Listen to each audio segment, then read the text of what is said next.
जय सनातन धर्म की प्रिय दर्शकों, आप सभी का स्वागत है हमारे इस YouTube चैनल पर। दर्शकों, इन दिनों सोशल मीडिया पर भगवान शिव को लेकर के, शिवलिंग को लेकर के बहुत सी ऐसी व्यंग्यात्मक टिप्पणी की जा रही है। यहां तक कि शिव महापुराण का भी उदाहरण लिया जा रहा है और भगवान शिव का परिहास उड़ाया जा रहा है। और ऐसे में कुछ लोग हैं हमारे हिंदू धर्म के अंदर ही, वो इस बात को काउंटर भी करते हैं कि नहीं, ऐसा नहीं है। हमारे भगवान शिव का जो मूल स्वरूप है वो ज्योत स्वरूप है, ध्यान स्वरूप है, वगैरह वगैरह। ऑरा को लेकर के वो बात करते हैं, यानी वे जस्टिफाई करने की कोशिश करते हैं कि नहीं, भगवान शिव लिंग रूप में, योनि रूप में या प्रतीक रूप में नहीं है। इसके पीछे तो एक बहुत बड़ा आध्यात्मिक महत्व है। लेकिन दर्शकों, दोनों ही बातें ठीक नहीं है। जो सत्य है वो सत्य दुनिया के सामने आना भी चाहिए। ऐसा क्या कारण है कि भगवान शिव की शिवलिंग की ही पूजा का विधान है? हमने भगवान राम के लिए इतने बड़े बड़े मंदिर बनाए, मूर्तियां वहां रखी है। भगवान कृष्ण के भी मंदिर हैं। हमने और भी देवी देवताओं के मंदिर बनाए हैं। तो फिर हमने भगवान शिव के मंदिर बना करके वहां पर भी भगवान शिव को, संपूर्ण शिव को, उनके रूप को, उनके वास्तविक रूप को, यानी कि जैसे वो हिमालय में बैठे हैं, डमरू हाथ में है, त्रिशूल है, नंदी पर बैठे हैं, इस तरह की प्रतिमा को बना करके भी हमने बड़े बड़े भव्य मंदिर क्यों नहीं बनाए? हमने क्यों शिवलिंग की ही स्थापना की है? क्यों आज भी हम शिवलिंग को महत्व देते हैं? क्यों आज हम महाशिवरात्रि पर शिवलिंग की ही पूजा करते हैं और उसके उसी वास्तविक स्वरूप की पूजा करते हैं, शिवलिंग की जैसी वो है? तो दर्शकों, एक बात को समझिए, शिवलिंग जैसा दिखता है उसका अर्थ भी वही है। वहां भगवान शिव लिंग और योनि के रूप में वो स्थापित हैं, लेकिन इसके पीछे एक इतना बड़ा रहस्य है। इस संसार के सृष्टि के निर्माण का रहस्य यहां छुपा हुआ है। ये वो सनातन प्रक्रिया, ये वो सनातन रहस्य है जो ब्रह्मांड की उत्पत्ति का राज अपने अंदर समाये हुए है। मुझे नहीं पता कितने लोग होंगे इस धरती पर जो इस रहस्य को जानते होंगे, लेकिन ये रहस्य वास्तव में रहस्य है। इस बात को प्रमाणित करने के लिए मैं आपके सामने कुछ बातें रखता हूं। आपने जितने भी शिवलिंग देखे हैं, इन्हें आपने गुप्त स्थानों पर क्यों देखे हैं? कंदराओं के अंदर, गुफाओं के अंदर, ऐसे निर्जन वन के अंदर ही आपने क्यों देखे हैं? वहां पर केवल शिवलिंग ही क्यों है? वहां गणेश जी या फिर मां पार्वती, कार्तिकेय, नंदी, ये क्यों नहीं है? नंदी आपको जरूर मिल जाएंगे, कुछ जगहों पर आपको नंदी मिल जाएंगे। यानी यहां पर यदि मैं आपसे कहूं तो आप शिवलिंग को भी तीन तरीके से आप देखेंगे, इसके वर्गीकरण को देखेंगे। एक वो प्राचीन जगह जहां केवल और केवल शिवलिंग की स्थापना की गई है, यानी वहां पर योनि और शिवलिंग केवल वही है। वहां ना आपको नंदी मिलेंगे, ना और कोई मिलेगा, ना उनका कोई शिव परिवार मिलेगा। कुछ जगहों पर पुराने मंदिर बने हुए हैं, वहां पर शिवलिंग है और बाहर नंदी बैठा है। यह स्वरूप आपको देखने को मिलेगा। यानी जहां वास्तविक तौर पर, प्राकृतिक तौर पर शिवलिंग की स्थापना की गई है, जहां कोई मंदिर का निर्माण नहीं किया गया है, बल्कि उसी वीरान जगह पर केवल शिवलिंग की स्थापना की गई है, वहां आप देखेंगे ना नंदी है ना और कोई है, वहां केवल और केवल शिवलिंग है। लेकिन जब इनके मंदिरों का निर्माण किया गया है तो वहां पर केवल शिवलिंग रखे गए हैं और बाहर नंदी को रखा गया है। और फिर उसके बाद में कुछ ऐसे मंदिरों का निर्माण हुआ है जहां नंदी बाहर नहीं, अब नंदी अंदर आ गया है और शिव के साथ में शिव का पूरा परिवार भी वहां पर है। यानी मां पार्वती भी है, कार्तिकेय भी हैं, गणेश भी हैं और नंदी भी हैं और भगवान शिवलिंग के रूप में भी विद्यमान है। आखिर ये तीन रूप हमें अलग अलग तरीके से क्यों दिखाई पड़ते हैं? क्योंकि सृष्टि के सृजन के साथ में शिवलिंग का जो महत्व है, जो रहस्य है, वो जहां है वहां केवल आपको शिवलिंग ही नजर आएगा। लेकिन जहां पर प्रकृति के इस संतुलन से आगे सृष्टि की रचना हो चुकी है, जहां राजाओं को अब यह आज्ञा हुई है कि उन्हें यह राज खुद को समझना है और इसके प्रक्रिया के अनुसार ही उन्हें वंश वृद्धि भी करनी है और समाज को संदेश देना है, तो वहां उन्होंने फिर मंदिर बनाए हैं, वहां शिवलिंग स्थापित किए हैं और बाहर नंदी को स्थापित किया है। लेकिन जब इस प्रक्रिया के अंदर भी बहुत सी मिलावटें हो गई, ये रहस्य बनकर रह गया, तो यहां पर फिर शंकराचार्य जी के द्वारा इस रहस्य को दुनिया के सामने लाने के लिए फिर यहां पर उन्हें एक जिम्मेदारी दी गई और यहीं से फिर शिव परिवार की पूजा की पद्धति शुरू हुई है। यानी कि जब राजा लोगों तक राज जानने वाले लोगों को राजा कहा जाता था, उन्हें आदेश होता था कि आप जनता की सेवा करेंगे, ये राज व्यवस्था वहां इस तरह से चली हुई है। हम इसका बहुत विकृत रूप आज देख रहे हैं राजा महाराजाओं का।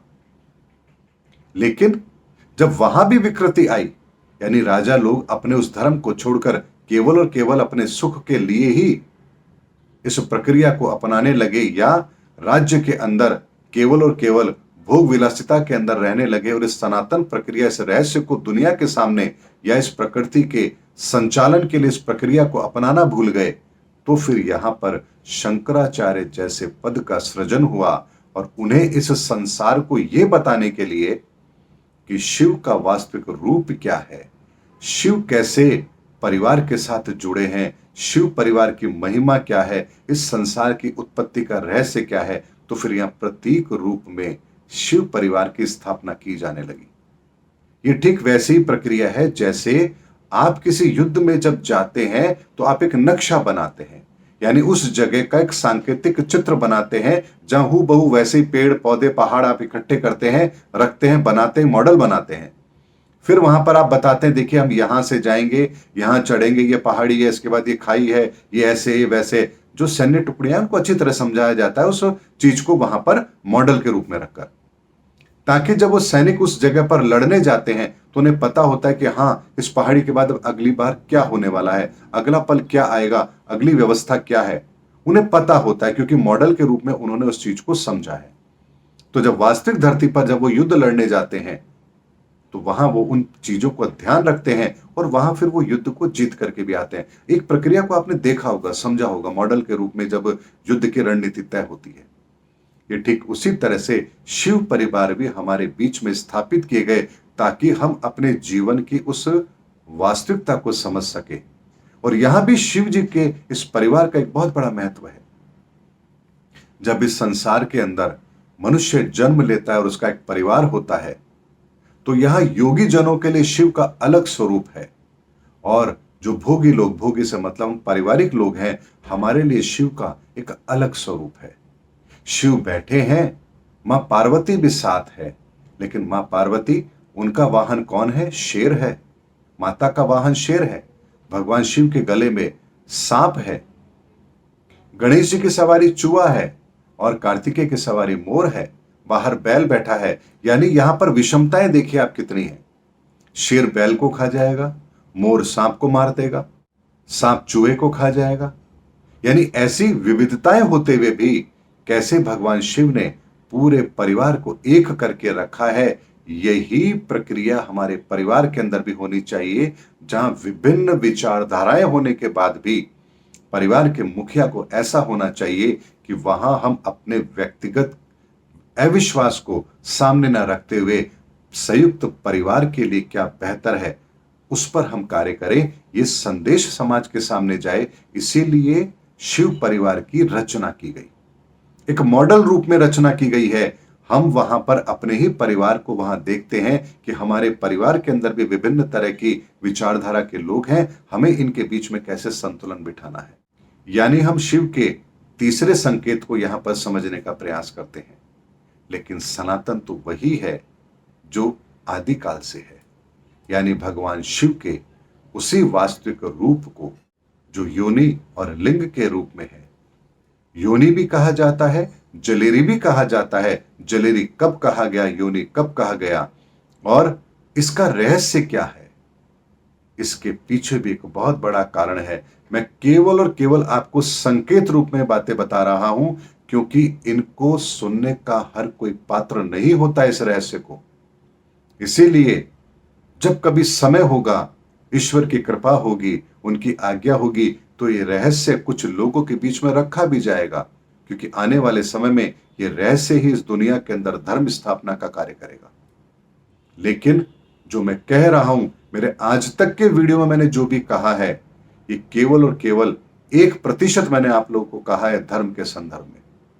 99% इसके रहस्य अभी भी बहुत बाकी है। लेकिन ये 1% भी इस जमाने को हजम हो जाए, इस दुनिया को हजम हो जाए, तो बहुत बड़ी बात है। अगर पूरा सत्य सामने आ गया तो किसी के समझ में कुछ आएगा ही नहीं। ये ठीक वो स्थिति हो जाएगी जैसे 10 वाट का कोई बल्ब है और उसको आप 440 वोल्ट की पावर दे दें तो फ्यूज हो जाएगा। ये ऐसी स्थिति हो जाएगी यदि सारा सत्य एक साथ दुनिया के सामने रख दिया गया तो। इसीलिए इस सनातन के रहस्य को समझिए। अभी तो लोगों को यह भी नहीं पता है कि सनातन आखिर है क्या, सनातन आरंभ कब से हुआ, सनातन की स्थापना कैसे हुई, सनातन कैसे काम करता है, वर्तमान में सनातन का कौन सा स्वरूप हमारे संसार में काम कर रहा है और भविष्य में सनातन का कौन सा स्वरूप इस संसार में कायम होगा। अभी तो ये इतनी बातें हैं जो किसी के समझ में ही नहीं आ रही हैं। लोग अपनी अपनी डपली, अपना अपना राग अलाप रहे हैं। यहां डपली और राग अलापने का समय नहीं है, सत्य को पुनर्स्थापित करने का समय है। और सत्य सत्य होता है, चाहे वो फिर कहीं पर भी हो। ऐसा नहीं है कि मैं अगर कहूंगा तो सत्य किसी अलग रूप में होगा और कोई और कहेगा तो सत्य किसी अलग रूप में होगा। सत्य तो सत्य रहेगा, चाहे फिर मैं कहूं या कोई और कहे। हमारे विचारों के अंदर लेश मात्र भी फिर कोई अंतर नहीं होगा, क्योंकि सत्य सत्य होता है। इसलिए दर्शकों, ये सनातन का जो रहस्य है, शिवलिंग का जो रहस्य है, ये बहुत बड़ा रहस्य है। वो वास्तव में शिवलिंग ही है, उसे और कोई व्याख्या देने की गलती ना करें, क्योंकि सत्य तो यही है। अब इस सत्य का आपको भान नहीं है, उस रहस्य का पता नहीं है, तो आप लीपापोती करते हैं। नहीं, वो तो औरा है, हमारा औरा होता है, ज्योति का स्वरूप होता है। आप लोगों के उन विचारों को लेकर के भ्रमित मत होइए। वो कहते हैं शिवलिंग है, हां ये शिवलिंग है। इसके पीछे का रहस्य बहुत बड़ा रहस्य है। और ये शिवलिंग केवल हमने नहीं स्वीकार किया है, इसे तो इस्लाम में भी स्वीकार किया गया। इसीलिए तो कहा गया मुसलमान अपना ईमान इस मूसल पर लेकर आए हैं। शिवलिंग की आकृति मूसल जैसी भी होती है। मूसल देखिए, आपने कभी मूसली देखी है? नीचे की उसकी जो स्थिति होती है वो भी योनि की तरह होती है। मूसल होता है बीच में, उसको ऐसे आप चला करके पीसते हैं कोई चीज, यानी वहां भी वो प्रतीक रूप में है, उसी तरह की है। आप कभी ओखली की शेप देखिएगा, एक तो गोल भी होती है, एक लंबी नाव की तरह भी होती है। तो यहां भी प्रतीक रूप में है वो। मुसलमान उस मूसल पर ईमान आया था। यहूदियों के अंदर भी कहा गया हमारे पहले पैगंबर, पहले नबी, पहले अवतार हजरत मूसा। मूसा वही मूसल है। हम शिवलिंग कहते हैं, वो मूसा कहते हैं, मूसल कहते हैं। अपनी अपनी तरीके से उस शब्द को उन्होंने रखा, लेकिन इस संसार के हर जगह पर रहस्य तो ये शिवलिंग ही है। मुझे नहीं पता हिमालय की कंदराओं में कौन से ऐसे संत महापुरुष होंगे जिन्हें यह रहस्य पता है, और वो कब इस धरती पर उस रहस्य को सम्मिलित रूप से प्रकट करेंगे, ये आने वाला वक्त बताएगा। कैसे इसकी स्थापना होगी, कैसे लाल बछिया का वो रहस्य, कैसे वो मदन गोपाल का रहस्य, कैसे शंकराचार्य की स्थापना का रहस्य, वो रहस्य कैसे आएंगे दुनिया के सामने। मैं इस वक्त का इंतजार कर रहा हूं, क्योंकि जब आदेश होगा तभी वो कार्य होगा। इसलिए समय से पहले वो रहस्य प्रकट भी नहीं किए जा सकते। लेकिन इतना समझिए, वो रहस्य मैं जानता हूं, लेकिन समय आने पर ही उसकी व्याख्या भी होगी और उसकी स्थापना भी होगी। उम्मीद करता हूं दर्शकों, शिवलिंग के संदर्भ में इतना खुल के, इतने स्पष्ट तरीके से मुझे नहीं लगता किसी ने बताया होगा, क्योंकि कोई जानता ही नहीं है। लेकिन सत्य यही है, इस सनातन का सत्य यही है, इस ब्रह्मांड के अंदर, इस धरती पर धर्म स्थापना के लिए, मानव की सभ्यता को पैदा करने के लिए यही प्रक्रिया थी और यही शिवलिंग का रहस्य है। और ये रहस्य इतना विशाल है, इतना महान है। आखिरी बार भगवान शंकर ने मां पार्वती को अमरनाथ की गुफा में ये अमर ज्ञान, वो ज्ञान देने का प्रयास किया था, लेकिन मां सो गई थी। इसीलिए ये ज्ञान उसके बाद में इस संसार में किसी के पास नहीं है। और अब यह ज्ञान पुनः इस संसार में किसी को दिया भी जाएगा और वो ज्ञान मिलने के पश्चात इस संसार में उसकी पुनर्स्थापना भी होगी। इसीलिए मैं आपसे कह रहा हूं ना कि ये युग परिवर्तन है।